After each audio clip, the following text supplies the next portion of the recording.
మనోళ్ళందరూ యూఎస్లో ఉన్నారంటే వాళ్ళందరూ ఏమనుకుంటారు పాపం, యూఎస్లో మీకేం రా రాయల్టీ, యూఎస్ నుంచి వస్తున్నప్పుడు నాకేం తీసుకొస్తావు అని చెప్పి అంటూ ఉంటారు కదా. యూఎస్లో నేను మొన్న వెళ్ళినప్పుడు చూసినప్పుడు చాలామంది పేదవాళ్ళు, అందులో ఇండియన్స్ని కలిసినప్పుడు ఫస్ట్ ఏం అడిగాను తెలుసా, మదర్స్ని అడిగాను, మీ ఎండ్ గోల్ ఏంటి అంటే పిల్లల్ని బాగా చదివించాలి సార్, మంచి స్కూల్లో చదివించాలి, మంచి ఎడ్యుకేషన్ ఇవ్వాలి, మంచి వాల్యూస్ ఇవ్వాలని చెప్పాను. పిల్లల్ని అడిగాను, మీ ఎండ్ గోల్ ఏంటంటే నేను మంచి ప్రొఫెషన్లోకి వెళ్ళాలి సార్, మంచి సెటిల్ అవ్వాలని చెప్పాను. ఫాదర్స్ ఉండే వాళ్ళందరినీ క్వశ్చన్ అడిగాను, సార్ మీ ఎండ్ గోల్ ఏంటంటే ఈఎంఐలు కట్టాలి సార్.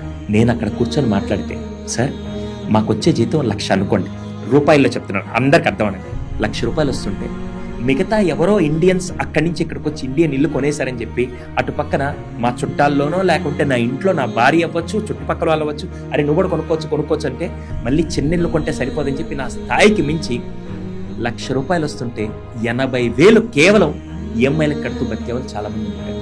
ఆ రోజు వాళ్ళని అడిగితే ఏమన్నారు తెలుసా, ఒక్క ఈఎంఐ పే చెక్ ఆగిపోతే